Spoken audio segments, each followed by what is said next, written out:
I'm Chloe, and I'm 28 years old. My sister just destroyed my wedding in front of 200 guests, claiming she saw my fiancé cheating on me. Plot twist. She was lying. And the recording my fiancé played back proved exactly how far she'd go to ruin the happiest day of my life. Where are you watching from today? Drop your location in the comments below and hit that like and subscribe button if you've ever felt betrayed by someone you trusted. You'll definitely want to stick around for what happened next. But let me take you back to where this whole mess started. See, my sister Emma has always lived in my shadow. Not because I put her there, mind you, but because she's spent her entire life comparing herself to me instead of building her own path. When we were kids, I was the one who got good grades without trying, made friends easily, and somehow managed to avoid the awkward teenage phase that hit Emma like a freight train. I remember when I was 15 and Emma was 13, she entered the same art contest I'd won the year before. I'd moved on to other interests by then, but Emma was determined to prove she could do what I'd done. She spent weeks on her painting, staying up late, missing sleepovers with her friends. When the results were announced and she came in third place, she cried for hours. Not because third place was bad, but because it wasn't first. It wasn't what I'd achieved. Mom found her sobbing in her room that night. Through the thin walls, I heard Emma whisper, "Why can't I be good at anything like Chloe?" It broke my heart then. I actually tried to give her my trophy from the previous year, thinking it might help. She threw it across the room. That's when I realized Emma didn't want to be good at something. She wanted to be better than me at everything. There's a difference, and it's a difference that would shape our relationship for the next 15 years. Our parents, bless them, tried their best to make things fair. They celebrated Emma's achievements just as loudly as mine, but Emma could never see it. Every family dinner became a performance where she'd list her accomplishments, waiting for someone to say she'd outdone me. When I got into state university, Emma suddenly decided she had to apply to private colleges. When I got engaged, Emma started hinting that her long-term boyfriend better propose soon. The pattern was exhausting, but I loved my sister. I thought maybe once she found her own thing, her own identity separate from competing with me, things would get better between us. I was naive enough to believe that my wedding might actually bring us closer together. After all, there's nothing quite like family gathering for a celebration to put things in perspective, right? Wrong. So incredibly, spectacularly wrong. Meeting Jake changed everything for me, and unfortunately, it seemed to change everything for Emma too. I was 25 when we met at a mutual friend's barbecue. He was a construction manager with kind eyes and the sort of practical intelligence that I'd always found attractive. Nothing flashy, nothing that screamed, "Look at me," just a solid, dependable man who made me laugh and actually listened when I talked about my work as a graphic designer. Our relationship developed naturally over 8 months of actual dates, real conversations, and building something genuine together. Jake would pick me up from work on Fridays and we'd try new restaurants or go hiking on weekends. Simple stuff, but it felt right. He remembered my coffee order, called when he said he would, and never once made me feel like I had to be anyone other than myself. When I brought Jake home for the first family dinner, I should have paid more attention to Emma's reaction. She'd been dating Marcus for 2 years at that point, a perfectly nice guy who worked in accounting and brought her flowers every Friday. But the moment Jake walked into our parents' dining room, something shifted in the air.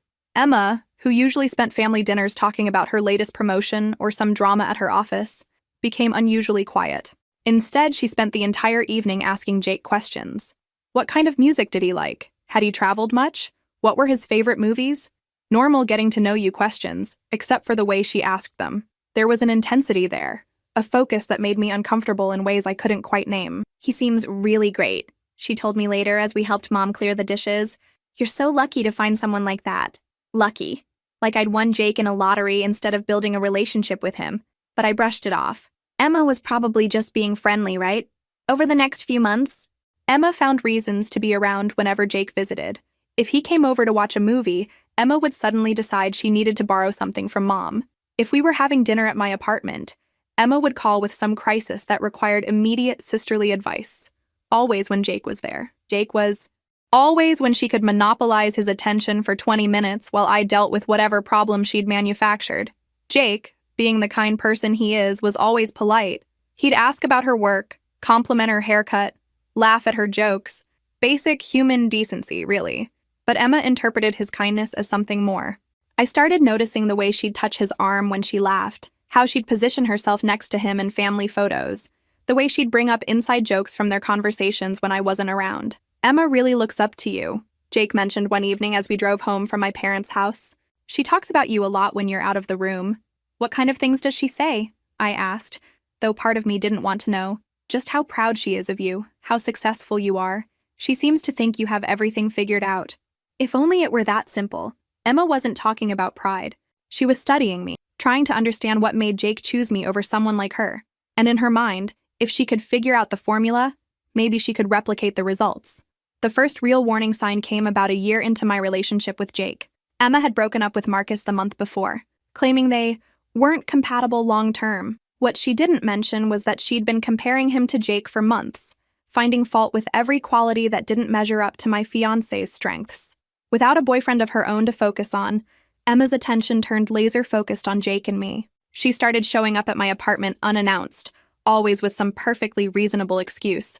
She needed to borrow my good camera for a work project. She'd been in the neighborhood and thought she'd drop off the sweater I'd left at Mom's. She wanted to cook dinner for me as a thank you for helping her move. Except Jake was always there when she showed up. The dinner invitation was particularly memorable. Emma arrived at 7:30 on a Saturday night, arms full of grocery bags and that bright smile she reserved for important occasions. She'd bought ingredients for Jake's favorite meal, the one he'd mentioned enjoying at a restaurant we'd visited months earlier. How she remembered that specific detail when I'd honestly forgotten about it was beyond me. I thought I'd make Jake's favorite as a thank you for helping me move that dresser last week, she announced, already heading for my kitchen. Except Jake hadn't helped her move any dresser. I had. When I pointed this out, Emma laughed it off. Oh, you know what I mean. You both help me so much. Sometimes I get confused about who did what. Right. Confused. She spent the next 3 hours cooking an elaborate meal while Jake and I watched TV, calling him into the kitchen every few minutes to ask his opinion on seasoning or to have him reach something from a high shelf. Each interruption felt calculated, designed to pull his attention away from me and onto her. And maybe I was being paranoid, but I swear she'd changed clothes between arriving and starting dinner. The casual jeans and sweater had been replaced by a fitted dress that showed off her figure. Your sister's really thoughtful, Jake said during one of her kitchen consultations. Most people wouldn't go to this much trouble. Thoughtful. That's one word for it. The pattern continued for months. Emma would text Jake directly about family events instead of going through me. She'd invite herself along on our dates, claiming she was bored or lonely. She'd seek his advice about everything from job interviews to which car to buy, often calling him instead of me. When I finally confronted her about it, she acted like I was being ridiculous. He's going to be my brother-in-law, she said, using that patient tone usually reserved for explaining things to children. Don't you want us to get along? Would you rather I ignored him? Put like that? My concerns sounded petty, even jealous. Of course I wanted them to get along. But there's a difference between getting along and whatever this was. This felt like Emma was studying Jake, learning his preferences, his humor, his habits. Like she was building a blueprint for how to be the kind of woman he'd choose. The night Jake proposed, Emma was the first person I called. I was bursting with happiness and wanted to share it with my sister. Her response was perfect, at least on the surface. She screamed with excitement, demanded to see the ring, and immediately started talking about wedding plans. But underneath the enthusiasm, I caught something else. A flicker of calculation, like she was already planning her next move. I should have trusted that instinct. The engagement period was when Emma's behavior shifted from concerning to downright obsessive. She volunteered to help with every aspect of wedding planning, which should have been sweet, sisterly support. Instead, it became another way for her to insert herself into my relationship with Jake. She insisted on being present for every vendor meeting, every cake tasting, every decision about flowers or music. Her excuse was always that she wanted to learn for her own future wedding, but Emma wasn't even dating anyone. She'd turned down 3 different setups from friends and family, claiming she was focusing on herself for a while. During one particularly memorable venue visit, the wedding coordinator asked about the groom's preferences for the cocktail hour menu. Before I could answer, Emma jumped in with a detailed explanation of Jake's favorite drinks and appetizers. Information I'd never shared with her. Information she'd somehow gathered through her own conversations with my fiancé. How do you know Jake likes bourbon but not scotch? I asked her in the car afterward. We were talking about it at Mom's birthday party, she replied casually. You were in the bathroom? And he mentioned it when Dad offered him a drink. Maybe that was true. Maybe I was overanalyzing every interaction. But these little moments kept piling up, creating a picture I didn't want to see. Emma knew Jake's coffee order, his work schedule, his favorite movies, his childhood stories. She knew him in ways that went beyond casual family conversation. The bachelor and bachelorette parties were supposed to happen on the same weekend, with Jake's friends taking him to a cabin upstate, while my friends and I stayed in the city. Emma had helped plan my party, booking a spa day and dinner at a trendy restaurant. Everything was arranged. Then, 2 days before the parties, Emma called with disappointing news. The spa had double booked our time slot. The restaurant had to cancel our reservation due to a kitchen fire. Suddenly, my bachelorette party was in ruins, and there wasn't time to find alternatives. We could just have a quiet girls' night at my place, Emma suggested. Order pizza, watch movies, maybe do some at-home spa treatments. Keep it simple. Simple. Right. What Emma didn't mention was that her apartment was 10 minutes from the cabin where Jake was having his bachelor party. What she also didn't mention was that she'd already texted Jake about potentially stopping by to say hi to the guys if my party ended early. I found out about that text when Jake showed me his phone, thinking it was funny that Emma wanted to crash his party. "Your sister's hilarious," he said, not realizing what he was actually showing me. The message thread between them was longer than I expected, filled with casual conversation that had nothing to do with wedding planning. My stomach dropped as I scrolled through months of texts. Nothing inappropriate, exactly, but intimate in a way that made me uncomfortable. Emma asking about his day, sharing funny stories, sending photos of things she thought he'd find interesting. The kind of constant communication I thought was reserved for couples. When I confronted Emma about it, she acted like I was being paranoid. "We're friends, Chloe. Is that a crime? I thought you'd be happy that I get along with the man you're going to marry." But friends don't usually text each other at 11 at night about random thoughts or send photos of their lunch. Friends don't usually know each other's schedules well enough to check in during stressful work days. This was something else entirely. The night before my wedding, I lay awake staring at the ceiling, trying to shake the feeling that something was very wrong. Emma had been acting strange all week, nervous and excited in a way that didn't match the usual pre-wedding energy. She kept checking her phone and smiling at messages I wasn't allowed to see. Tomorrow was supposed to be the happiest day of my life. I was marrying the man I loved in front of everyone who mattered to us. So why did I feel like I was walking into a trap? The morning of my wedding dawned perfect and clear, the kind of autumn day that makes you believe the universe is conspiring in your favor. I should have known better than to trust appearances. In my experience, the prettiest surfaces often hide the ugliest truths. Emma arrived at the bridal suite at 8 in the morning with coffee and pastries, playing the role of supportive sister flawlessly. She helped me with my makeup, fixed my veil, and took approximately 300 photos of the getting ready process. To anyone watching, we looked like the picture-perfect sisters, united in the joy of my special day. But I couldn't shake the feeling that Emma was performing rather than participating. Every gesture felt calculated, every smile just a little too bright. She kept checking her phone and stepping out to take mysterious calls, claiming they were from the florist or the caterer about last-minute details. "You look absolutely beautiful," she told me as I stood in front of the full-length mirror in my dress. Jake is going to be speechless. The way she said his name, with just a little too much familiarity, made my skin crawl. But I pushed the feeling down. This was my wedding day. I wasn't going to let paranoia ruin it. The ceremony was set for 3 o'clock at the historic Riverside Manor, a venue Jake and I had chosen for its beautiful gardens and classic architecture. We'd invited 200 guests, a mix of family, friends, and colleagues who'd been part of our journey together. Everyone who mattered to us was there, dressed in their finest clothes, ready to celebrate our love story. I waited in the bridal suite as the ceremony began, listening to the string quartet play the processional music for the wedding party. Emma had walked down the aisle as my maid of honor, looking stunning in the navy blue dress we'd chosen together. My bridesmaids followed, and then it was my turn. Dad knocked on the door exactly at 3:15. "Ready, sweetheart?" I took his arm and walked toward the entrance to the ceremony space, my heart pounding with anticipation. Through the glass doors, I could see the guests standing as the wedding march began. Jake was waiting at the altar in his gray suit, smiling that crooked smile I'd fallen in love with 3 years earlier. This was it. The moment I'd been planning for 18 months. The beginning of my life as Mrs. Jake Morrison. The doors opened, and I stepped into the garden where 200 people had gathered to witness our vows. The afternoon sun filtered through the trees, casting everything in golden light. Jake's eyes met mine across the length of the aisle, and for a moment, everything else disappeared. All my worries about Emma, all the stress of wedding planning, all the little doubts that had been nagging at me for weeks faded away. I was halfway down the aisle when the commotion started. Emma, who should have been standing at the altar waiting for me, was suddenly pushing through the crowd of seated guests. Her face was streaked with tears, her carefully applied makeup ruined.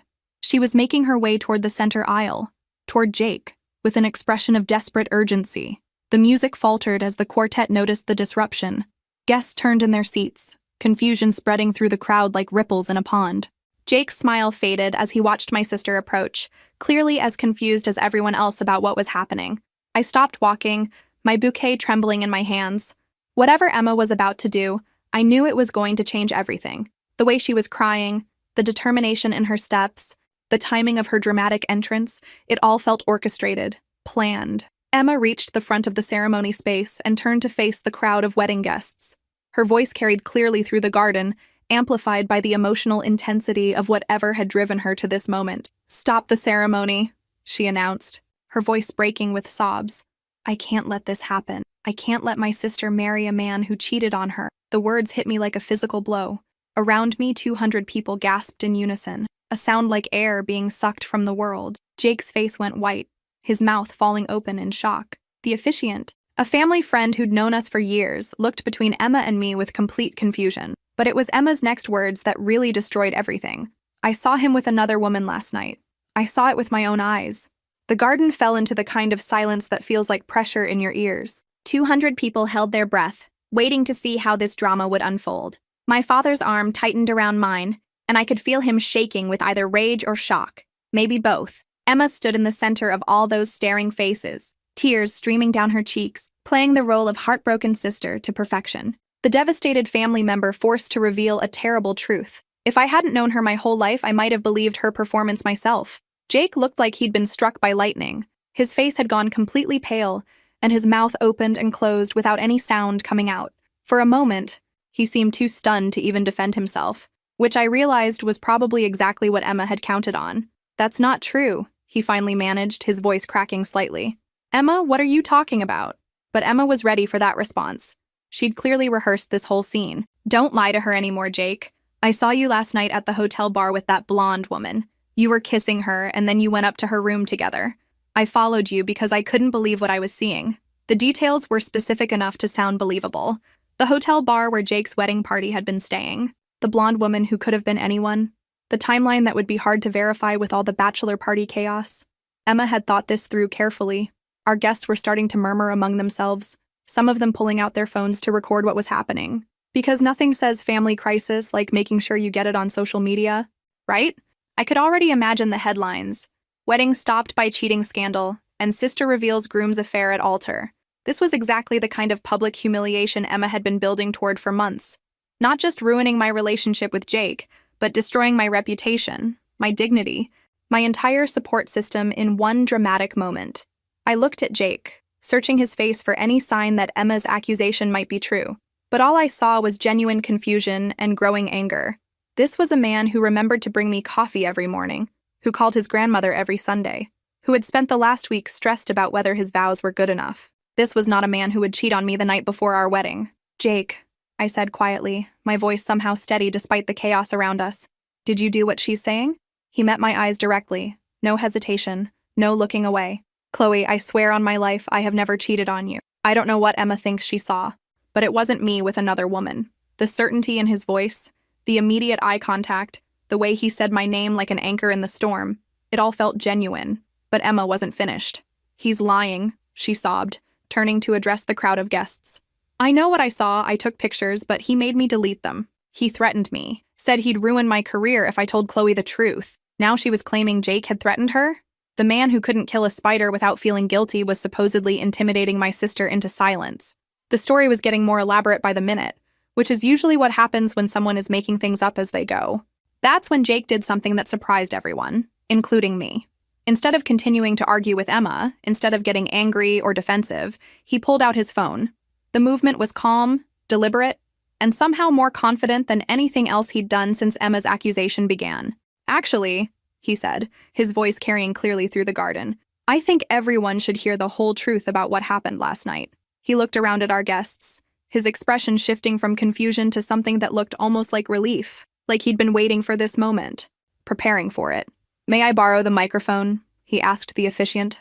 Emma's face changed then. The confident devastation flickered, replaced by something that looked like panic. She tried to interrupt, tried to say something about not wanting to cause more drama, but Jake was already walking toward the sound system. He took the microphone, tested it with a quick, "hello," and then looked directly at Emma with an expression I'd never seen before. Not angry exactly, but determined in a way that made my stomach flip. "Since we're sharing truths today," Jake said, his voice amplified across the garden, I think our guests should know exactly what happened last night and why Emma is really trying to stop this wedding. He held up his phone, and even from where I stood, I could see a recording app open on the screen. Emma, you might want to sit down for this. Jake pressed play on his phone, and Emma's voice filled the garden with crystal clarity. The sound system that was supposed to amplify our wedding vows was now broadcasting my sister's confession to 200 stunned guests. Jake, I know this is crazy timing, but I can't stop thinking about you. Emma's recorded voice was breathy, intimate in a way that made my skin crawl. Chloe doesn't deserve you. She never has. The crowd was dead silent. Even the birds seemed to have stopped chirping. Jake let the recording play, his face grim but determined. I watched Emma's expression shift from panic to pure terror as she realized what was happening. You and I, we have a connection, her voice continued through the speakers. I've felt it since the day she brought you home. The way you look at me, the way we understand each other. Tomorrow doesn't have to happen, Jake. We could leave together tonight. I have money saved. We could go anywhere. A collective gasp went through our guests. Several people had their phones out now, recording this complete meltdown of wedding etiquette. My mother was clutching my father's arm, her face white with shock. Jake's parents looked like they wanted to crawl under their chairs, but Emma wasn't done confessing on the recording. If you won't leave with me, then I'll stop the wedding myself. I'll tell everyone you cheated. I'll make up whatever story I need to. Chloe will believe me because she always believes me. She's so trusting, so naive. She has no idea how much I've wanted what's hers. The honesty in her recorded voice was brutal. This wasn't the heat of the moment talking. This was calculated, premeditated destruction. Emma had been planning to ruin my wedding regardless of how Jake responded to her proposition. Jake stopped the recording and looked directly at Emma, who was now backing away from the center of the ceremony space like she was planning to make a run for it. That call came in at 11:47 last night, Jake announced to the crowd. About 20 minutes after Emma texted me asking to meet at the hotel bar. When I didn't respond to her texts, she called me directly. He held up his phone again, showing the call log to anyone close enough to see it.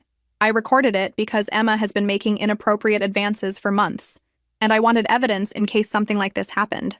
I never imagined she'd actually try to destroy Chloe's wedding day, but I wanted to be prepared. Emma finally found her voice, though it came out as a strangled whisper. That's not... You're taking it out of context. I was emotional. I didn't mean... Which part was out of context, Emma? Jake's voice was steady, controlled, but there was steel underneath it. The part where you said you'd make up lies about me cheating? Or the part where you admitted you've been planning this for months? Our wedding guests were murmuring among themselves now, putting together pieces they'd probably noticed but ignored. Emma's constant presence during our relationship, her obsession with wedding planning, the way she'd positioned herself in our lives like she belonged there. I found my voice finally, though it came out shakier than I wanted. Emma, is this true? Did you really plan all of this? She looked at me with tears streaming down her face, but they weren't tears of remorse. They were tears of rage and humiliation, the kind of crying that happens when someone's carefully constructed plan falls apart in the most public way possible. You don't understand, she sobbed. You've always had everything. Perfect grades, perfect job, perfect boyfriend. What about me? What about what I want? The entitlement in her voice was staggering. She'd just tried to destroy my marriage based on complete lies, and somehow she was still the victim in her own mind. What you want? I repeated, my voice getting stronger. You want to steal my fiancé and ruin my wedding because you're jealous? I love him, Emma shouted, her composure finally cracking completely. I love him more than you do. You don't even see how amazing he is. You take him for granted.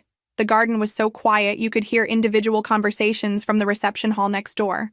200 people watching my sister have a complete psychological breakdown at my wedding. This would definitely be a story our family talked about for generations. Jake stepped forward, and for a moment I thought he was going to comfort Emma, or try to de-escalate the situation. Instead, he looked her directly in the eyes and said the words that would end her performance forever. Emma, I have never, not once, given you any indication that I was interested in you romantically. Every kindness I showed you was out of respect for Chloe. Every conversation we had was because you inserted yourself into situations where I had no choice but to be polite. I have never wanted anything from you except for you to leave my relationship alone. The brutality of his honesty was breathtaking. Emma physically recoiled like she'd been slapped. What do you think will happen next? Drop your predictions in the comments below. And don't forget to hit that subscribe button for more family drama that you won't believe. Emma stood there for what felt like an eternity, her face cycling through emotions faster than I could process them. Shock, rage, humiliation, and finally, something that looked like pure hatred. Not the petty jealousy I'd been dealing with for years, but real, venomous hatred directed at everyone who had witnessed her spectacular failure. "Fine," she said, her voice completely different now, cold, calculating, stripped of all the false emotion she'd been performing. "You want the truth? Here's the truth." She turned to face our guests. Makeup streaked down her face, hair disheveled from her dramatic performance. "I did plan this. I've been planning it for months, because my perfect sister doesn't deserve the perfect life she's always gotten handed to her. She doesn't work for anything, she doesn't appreciate what she has, and she definitely doesn't deserve Jake." The honesty was almost refreshing after years of Emma's manipulation and lies. Finally, she was showing everyone exactly who she really was underneath all the sisterly affection. "I've been in love with Jake since the day she brought him home," Emma continued, her voice getting stronger as she embraced her villain role. "And I know he feels something for me too, no matter what he says now. I've seen the way he looks at me." Jake made a sound that might have been a laugh or a scoff. "Emma, I look at you the same way I look at everyone. It's called basic politeness." But Emma was on a roll now, committed to her narrative even as it destroyed her relationships with everyone present. "You're all going to sit here and judge me, but none of you see what I see. Chloe gets everything she wants without even trying. Good grades, good job, good man. Meanwhile, I work twice as hard and get half the recognition. So yes, I decided to take something for myself." My mother finally found her voice. "Emma, stop this. You're embarrassing yourself." "Embarrassing myself?" Emma laughed, a sharp sound that cut through the garden. "Mom, I just tried to steal my sister's fiancé at her own wedding and got caught on recording. I think we're past embarrassment." At least she was self-aware about the scope of her disaster. "The only thing I'm sorry about," Emma said, looking directly at me, "is that it didn't work." That's when something inside me finally snapped. Not into anger exactly, but into a kind of crystalline clarity. I'd spent my entire adult life making excuses for Emma's behavior, trying to understand her jealousy, attempting to include her in my happiness. I'd convinced myself that she was just insecure, just struggling to find her place. But this wasn't insecurity. This was malice.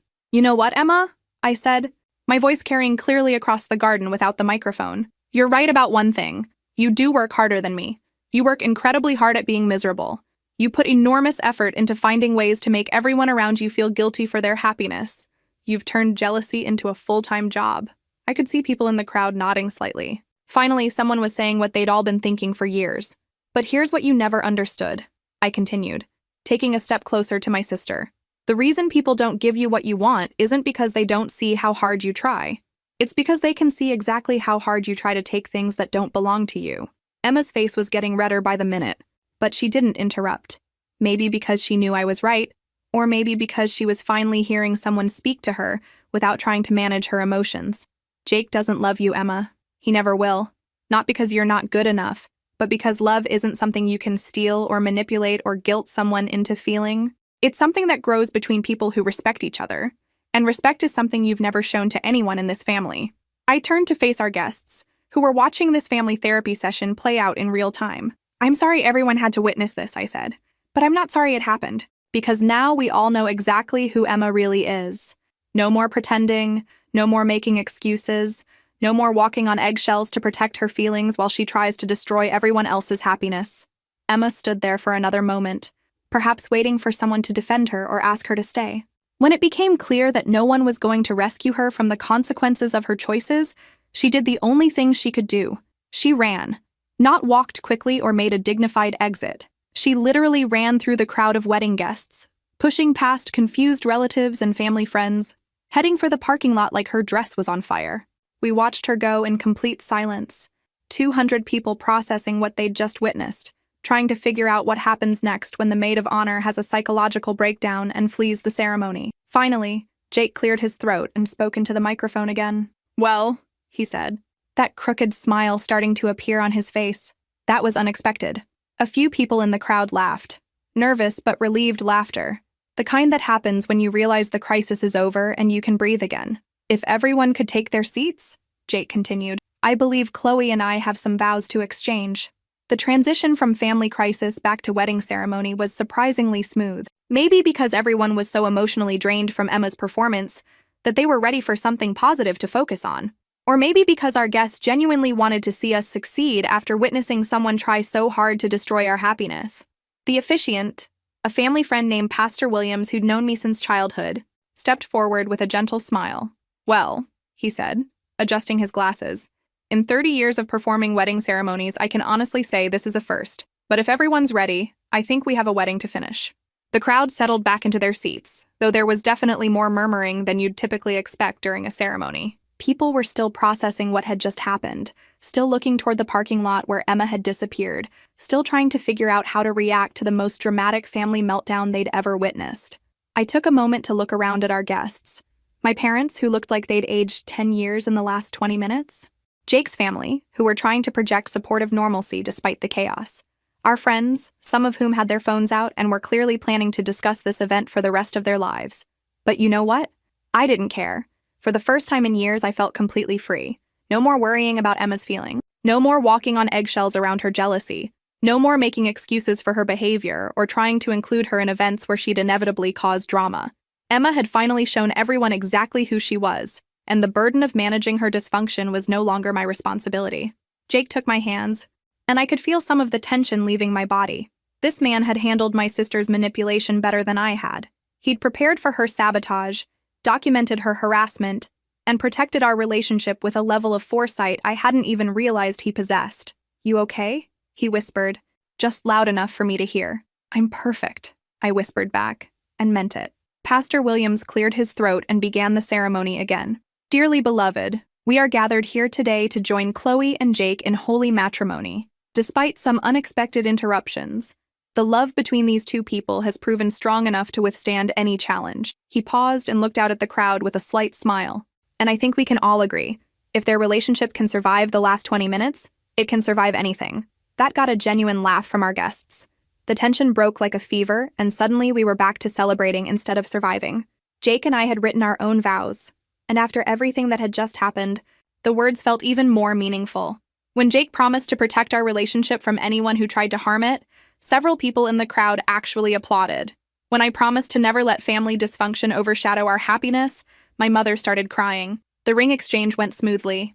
No one objected when Pastor Williams asked if anyone had reasons we shouldn't be married, though I'm pretty sure a few people glanced toward the parking lot just to make sure Emma hadn't decided to make a dramatic return. "You may kiss the bride," Pastor Williams announced, and Jake didn't hesitate. The kiss was perfect. Soft, genuine, filled with relief and love and the promise of a future that would be ours alone. When we broke apart, the crowd erupted in applause that was louder and more enthusiastic than any wedding I'd ever attended. As we walked back down the aisle as husband and wife, I caught sight of Emma's abandoned bouquet lying on the ground where she'd dropped it during her escape. The flowers were already wilting in the afternoon sun, a perfect metaphor for her destructive plans. Our photographer, who had captured every moment of the drama, was still snapping pictures as we made our way toward the reception hall. I made a mental note to ask her to edit out most of Emma's meltdown from our official wedding album. Some moments are better left in the past. The cocktail hour began immediately, and the atmosphere was unlike anything I could have imagined. Our guests were energized, bonded by the shared experience of witnessing something completely unprecedented. People who barely knew each other were introducing themselves and discussing what they'd just seen. It was like Emma's breakdown had turned our wedding into the most memorable event anyone would attend all year. "Your sister's quite the performer," Jake's cousin mentioned as we made our rounds greeting guests. "Former sister," I corrected, and realized I meant it.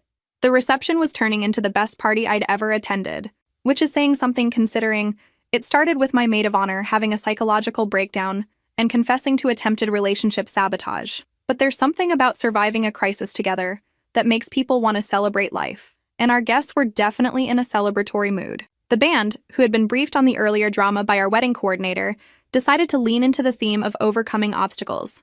Their first song was Stronger by Kelly Clarkson, which got everyone on the dance floor immediately. Nothing like a good survival anthem to get the party started. Jake and I had our first dance to At Last by Etta James, and I finally understood what people meant when they talked about everything else fading away. After years of Emma inserting herself into our relationship, trying to be the third person in our couple, it was just the two of us on that dance floor. Finally. "No regrets?" Jake asked as we swayed to the music. "About Emma? None whatsoever. About marrying you?" I grinned. "Ask me in 50 years. During the father-daughter dance, my dad apologized for not seeing Emma's behavior for what it really was. "I kept thinking she was just going through a rough patch," he said quietly. "I never imagined she'd try something like this. Dad, you raised 2 daughters. One of them turned out great, and one of them turned out to be Emma. That's not your fault. But maybe if we'd gotten her help earlier, set better boundaries. Maybe, I agreed. But that was her choice to make, not ours to force on her. The dinner speeches were interesting, considering the maid of honor was supposed to give one but was presumably somewhere having an existential crisis in her car. Jake's best man, his brother Mike, stepped up to fill the gap. I've known Jake my whole life, Mike said, raising his glass. And I've never seen him as happy as he's been with Chloe. I've also never seen him handle a crisis as well as he did today. The crowd laughed and applauded. Mike continued. Jake told me months ago that Emma was making him uncomfortable, and he was worried about how it might affect his relationship with Chloe.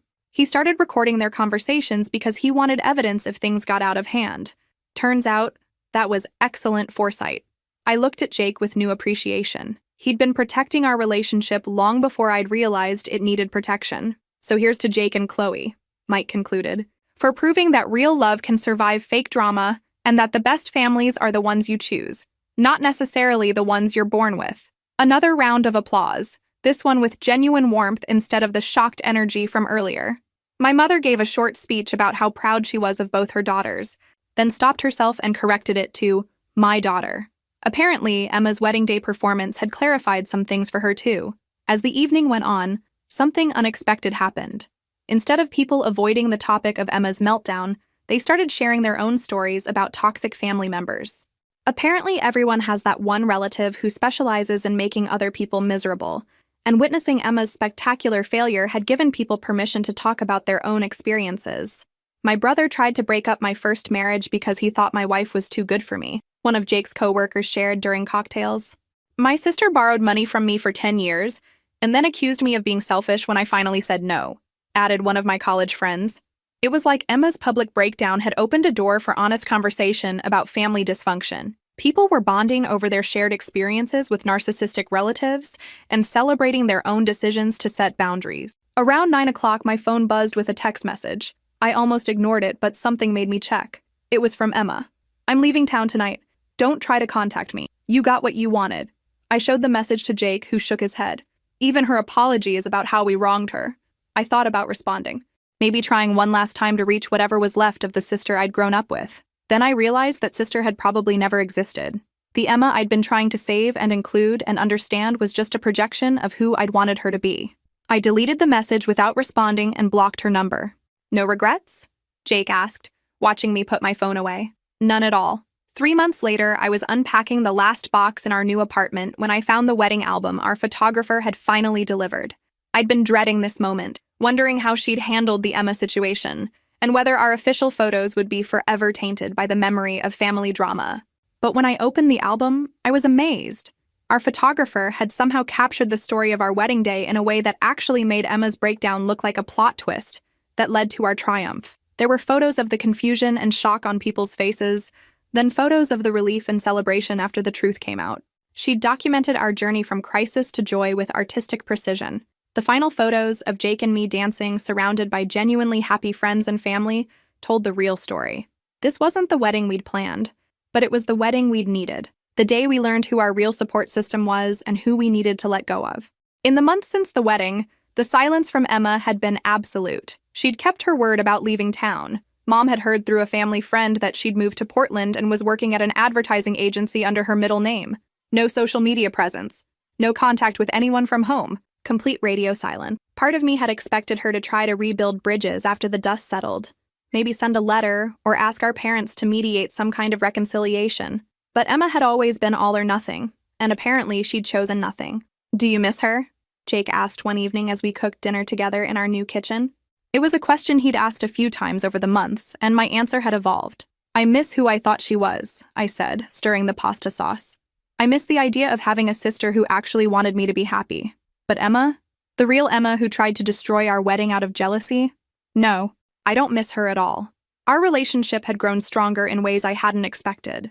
Going through a crisis together, especially one that involved someone trying to manipulate both of us, had created a level of trust and communication that might have taken years to develop otherwise. We talked about everything now, including the uncomfortable stuff. I should have told you earlier about how Emma was acting, Jake said, a conversation we'd had several times but seemed to need to keep having. I kept thinking maybe I was overreacting, and I should have trusted my instincts instead of making excuses for her behavior. I replied. We both learned something. We'd also learned that our friends and extended family were more supportive than we'd realized. After witnessing Emma's public meltdown, people had gone out of their way to check on us and express their support. It was like her dramatic exit had actually strengthened our community instead of dividing it. My parents had struggled the most with Emma's absence. They'd tried reaching out to her a few times, sending letters and emails that went unanswered. Eventually, they'd accepted that Emma had chosen to cut off contact completely, and they'd started focusing on repairing the damage her years of manipulation had done to our family dynamics. I think we enabled her behavior without realizing it, my mother admitted during one of our monthly dinners. We were so focused on managing her emotions that we never held her accountable for her actions. It was progress. Painful, but necessary progress. The most surprising development had been hearing from other family members about their own experiences with Emma. Apparently, she'd been manipulating and lying to people for years, but everyone had kept quiet because they didn't want to cause family drama. Her wedding day confession had given people permission to share their own stories. She told me you were jealous of her success, and that's why you never invited her to things, my cousin revealed months later. I thought it was weird because you always seemed so supportive of her. She borrowed money from me for a business investment and then told other people I was pressuring her to pay me back too quickly, an aunt added. I felt horrible about it until I realized she'd never intended to pay me back at all. Emma had been playing different family members against each other for years, creating confusion and conflict that she could then step in to help resolve. Her absence had allowed us to compare notes and realize the extent of her manipulation. The wedding album also included photos from our honeymoon in Italy, which had been absolutely perfect. No family drama, no unexpected crises, just 2 weeks of exploring beautiful places together and talking about our future. We'd made decisions about everything from where we wanted to live to how many kids we wanted, all without worrying about how our choices might affect Emma's feelings. Freedom, it turned out, was even better than I'd imagined. 1 year after the wedding, Jake and I decided to host a small anniversary party. Nothing elaborate, just close friends and family gathering in our apartment to celebrate making it through our first year of marriage. As I sent out the invitations, I realized for the first time that I didn't have to consider Emma's feelings or whether she might cause drama at the event. She simply wasn't part of our lives anymore. The party was everything our wedding reception could have been if we'd known then what we knew now. Relaxed, genuine, filled with people who actually wanted us to succeed. My parents came and they seemed lighter somehow, freed from the constant stress of managing Emma's emotional crises. You look happy, my mother observed as she helped me arrange flowers in the kitchen. I am happy, I realized. Really, genuinely happy for the first time in years. It was true. I hadn't realized how much emotional energy I'd been spending on worrying about Emma until I stopped. Without her constant drama and manipulation in the background, I'd been able to focus on building the life I actually wanted instead of constantly defending the life I had. Jake's brother Mike pulled me aside during the party to share some interesting news. I heard from a mutual friend that Emma's been telling people in Portland that she's estranged from her family because they didn't support her career goals, he said. Apparently, she's painted herself as the victim of family jealousy. I wasn't surprised. Emma had always been skilled at rewriting history to cast herself in the best possible light. What did surprise me was how little I cared about her narrative anymore. Let her tell whatever story helps her sleep at night, I said. The people who matter know the truth. As the evening wound down and our guests started to leave, I found myself reflecting on how much had changed in just 1 year. I'd learned to set boundaries with family members, to trust my instincts about people's behavior, and to prioritize my own happiness instead of constantly sacrificing it to keep peace with someone who never wanted peace in the first place. Jake and I had also learned that we were a strong team. We'd survived someone actively trying to destroy our relationship, and we'd come out stronger on the other side. If we could handle Emma's worst behavior, we could handle whatever else life threw at us. Any regrets? Jake asked as we cleaned up after the party, the same question he'd been asking since our wedding day. Just one, I said, hanging up dish towels. I regret not standing up to Emma years earlier. I wasted a lot of time trying to fix a relationship that she had no interest in fixing. But you know what? I continued, wiping down the counters. Even that regret is useful. It taught me not to make the same mistake with other people. Not everyone deserves unlimited chances to hurt you. We'd heard through the family grapevine that Emma was doing well professionally in Portland. She'd gotten a promotion at her agency and was apparently dating someone she'd met through work. I was genuinely glad to hear she was building a life for herself. but I felt no urge to reach out or repair our relationship. Some bridges, once burned, are better left that way. As I turned off the lights in our apartment, I thought about the wedding album sitting on our bookshelf. The photos told the story of the day someone tried to destroy our happiness and failed spectacularly.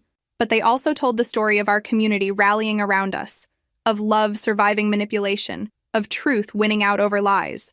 Emma had given us an unexpected gift that day. By showing everyone exactly who she was, she'd freed me from years of guilt and obligation. She'd taught our entire family that enabling toxic behavior doesn't help anyone, including the person behaving badly. Most importantly, she'd proven that our love was strong enough to withstand her worst efforts to destroy it. "Good night, Mrs. Morrison," Jake said as we headed to bed. "Good night, Mr. Morrison," I replied, and realized that Emma had inadvertently given us the perfect wedding story. Not the fairy tale we'd planned, but something better. A love story that had been tested and proven unbreakable. If this story resonated with you, make sure to like and subscribe for more real-life family drama that proves truth really is stranger than fiction. Sometimes the people who try hardest to destroy your happiness end up giving you the greatest gift of all, the freedom to live your life without them.